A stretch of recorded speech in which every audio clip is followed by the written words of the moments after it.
상품 시장 동향까지 살펴보셨고요. 오늘 미국 증시 3대 지수 모두 큰 폭으로 하락했다고 말씀을 드렸는데요. 계속해서 좀 더 자세한 시황 분석 US 스탁의 장우석 본부장과 연결해서 들어보도록 하겠습니다. 안녕하십니까, 본부장님. 네, 안녕하십니까. 장우성입니다.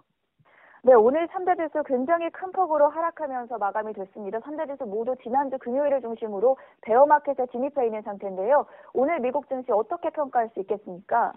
네, 사실은 오늘은 뭐 매일 아쉬웠지만 오늘 특히 더 아쉬웠던 하루였습니다. 왜냐하면 이 하락이 원래 장 초반에는 보합권 내지는 뭐 상승 전환 시도를 하려고 했었지만 대략 세 가지 이유 때문에 시장이 좀 하락이 깊어졌는데요. 첫 번째는 더블라인 캐피탈의 설립자인 제프리 에드워드 군드락이라는 분이 있습니다. 굉장히 유명한 분인데요. 이분이 CNBC에서 인터뷰 중에 했던 말이 좀 문제가 됐습니다. 일단은 미국 주식시장이 이미 베어마켓에 진입해 있다라는 발언과 이것 때문에 이번 FOMC 미팅에서 금리를 동결해야 한다는 얘기인데 사실 이제 뭐 이런 부분들이 이미 지금 FOMC 미팅이 내일부터 오늘부터 시작이죠. 근데 이제 이게 지금 시점에서 발언이 맞는 발언인가 오히려 시장이 혼란을 좀 야기한 게 아닌가라는 생각이 들고요.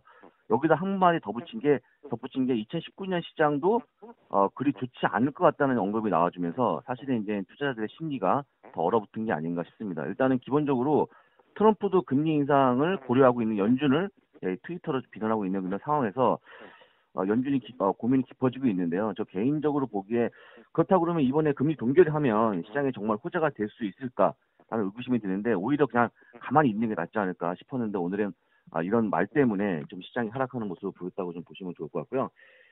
두 번째는 사실 전국민 의료보험 가입이라는 큰 그림에서 출발했던 오바마 케어가 위헌 판결이 났습니다. 이 부분 때문에 이미 일찌감치 헬스케어 업종이 2% 이상 빠지면서 시장이 하락을 이끌었는데요. 아시는 것처럼 헬스케어 업종은 전업종 통틀어서 올해 가장 강했던 업종입니다. 그러다 보니까 11개 업종이 빠지는 거에 일조했다고 좀 보시면 좋을 것 같습니다. 세 번째는 아까 말씀하신 거에 일부 있었는데요. 중소형주를 대표하고 있는 지수죠.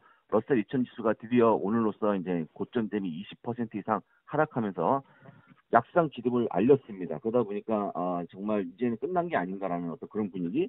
이렇게 해서 일단은 오늘 장이 빠진 것 같고요. 다행스러운 거는 막판에 약간은 울리는 모습을 보였습니다만 어쨌거나 2% 이상 급락하는 모습을 보였습니다. 네, 중소형주 중심의 러셀 2000 지수도 마찬가지로 3대 지수와 마찬가지로 약세장에 진입을 했다고 말씀을 해주셨고요. 또 그동안 좀 그래도 강세를 지켜오던 헬스케어 업종까지도 오바마 케어가 위헌 판결을 받으면서 오늘 2%대 낙폭을 기록했다고 말씀해 주셨습니다. 이외에도 좀 특징적인 종목들 살펴봐야 할 것 같은데요. 앞서 이제 저도 짚어봤었는데 골드만삭스 같은 경우에 올해만 무려 30% 넘게 주가 하락에 있었습니다. 말레이시아 이 총리 비자금 사건과 관련해서도 좀 연결이 있을 것 같은데 골드만삭스 어떻게 보고 계십니까? 네, 제가 일단은 뭐 골드만삭스는 원래 이제 추천할 때도 은행주 중에서 빼놓고 말씀드린 거였는데요. 일단은 그 말레이시아 전 총리 나집 총리가 있습니다. 이분이 상당 기간 오래 재임하면서 사실 1조 원 가량의 사실 국비죠. 나라의 돈을 횡령했는데 횡령하는 그 창구가 원 MDB, 그러니까 말레이시아 개발 유한 공사하는 쪽으로 해서 일단 1조 원을 빼냈는데요. 그 횡령하는 과정에서 골드만삭스가 상당 부분의 수수료를 챙기면서 그걸 도와줬다는 어떤 그런 스캔들입니다. 근데 기본적으로 이 스캔들은요 계속 갈 수밖에 없는 것 같고 왜냐하면 지금 이제 소송이 이어지고 있다 보니까요. 오늘도 3%가 급락했는데 올해만 32% 주가 하락이 있었거든요. 근데 제가 보기에는 사실 이제 말레이시아의 경제를 이 나집 총리가 말아먹었다고 이제 나오는 뉴스가 굉장히 많기 때문에 그런 뉴스가 나올 때마다 사실 이제 골드만삭스가 상당 부분 주가 하락에서 벗어나지 못할 거라고 좀 말씀을 드리기 때문에 이왕이면 골드만삭스는 좀 관심 종목에서 좀 빼놓는 게 어떨까 한번 좀 말씀을 드려보고요. 그다음에 영국의 온라인 패션 리테일러입니다.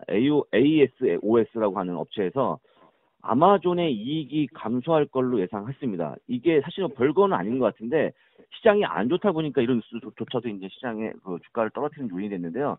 사실 이것 때문에 장중에는 주가가 5% 이상 급락하기도 했는데 다행스럽게 종가는 4.46% 하락을 마감했는데 일단은 요걸 한번 건드는 바람에 일단 소매 업체 관련의 주가를 하락을 이끌었다고 좀 보시면 좋을 것 같습니다. 마지막 세 번째 뉴스는요. 이미 주말에 나왔었는데 존슨앤존슨이 이틀째 급락 중입니다. 우리가 잘 알고 있었던 예전에 과거에 베이비 파우더 있지 않았습니까? 거기에 성면이 함유되어 있다는 스캔들 때문인데 이것 때문에 이제 뭐 압류화했다는 그렇게 되겠죠. 이제 오늘도 3% 이상 급락했는데요. 지난주 금요일이었죠. 10% 이상 급락하면서 지금 현재 이틀 동안 14% 이상 급락하면서 사실은 이제 그동안 주가가 좋았던 어떤 흐름을 완전히 바꿔놓는 그런 모습을 보였습니다. 네, 존슨앤존슨 같은 경우 지난주 금요일장에서 이제 성면 스캔들로 10% 넘게 급락을 했었는데 오늘까지도 이틀째 연속 급락세를 나타내면서 앞서 오바마케어 위헌 판결로 헬스케어가 2%대 조정을 받았었는데 여기에 존슨앤존슨까지 가세하면서 헬스케어 업종에 대해서 좀 더 체크를 해봐야 할 것 같습니다. 이제 시장의 이슈는 FOMC 미팅으로 넘어가 있죠. FOMC에서 과연 금리를 인상할 것이냐, 이 12월 금리 인상에 대해서는 그래도 금리 인상 결정의 가능성이 꽤 높아 보이는데 이런 경계감 때문에 오늘 지수 하락을 주도하기로 했습니다. FOMC 미팅 어떻게 바라보고 계십니까? 일단 FOMC 미팅은 뭐 월가에서 분위기는 그렇습니다. 일단 이번은 어쩔 수 없이 한다. 그렇지만 내년도에는 속도 조절이 필요하다. 그러니까 쉽게 얘기해서 뭐 골드만삭스의 의견처럼 한 2번 정도, 많으면 3번 정도라고 얘기할 거라고 예상을 하고 있습니다. 그러니까 결코 시장에 나쁜 영향을 미칠 만한 발언은 안 할 거라고 생각하고 있는데요. 사실 저는 잘 모르겠습니다. 일단은 독립적인 기관이기 때문에 소신껏 발언하는 게 어떨까 오히려 그런 생각이 좀 들고요.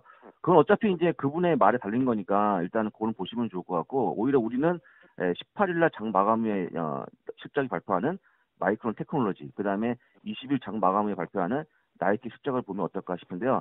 이런 것들이 오히려 더 시장에 만약에 실적이 좋게 나온다 그러면 좋은 영향을 미칠 수 있기 때문에 기업 실적에 좀 집중했으면 좋겠습니다. 네, 시장에 영향을 미치는 건 아무래도 미국 기업들의 실적이겠죠. 마이크론 테크놀로지 실적과 그리고 나이키 등의 실적 발표를 주목하면서 증시 상황 계속 지켜보는 게 좋을 것 같습니다. 오늘 말씀 여기까지 들어보도록 하겠습니다. 오늘 US스탁의 장우석 본부장이었습니다. 말씀 고맙습니다. 감사합니다.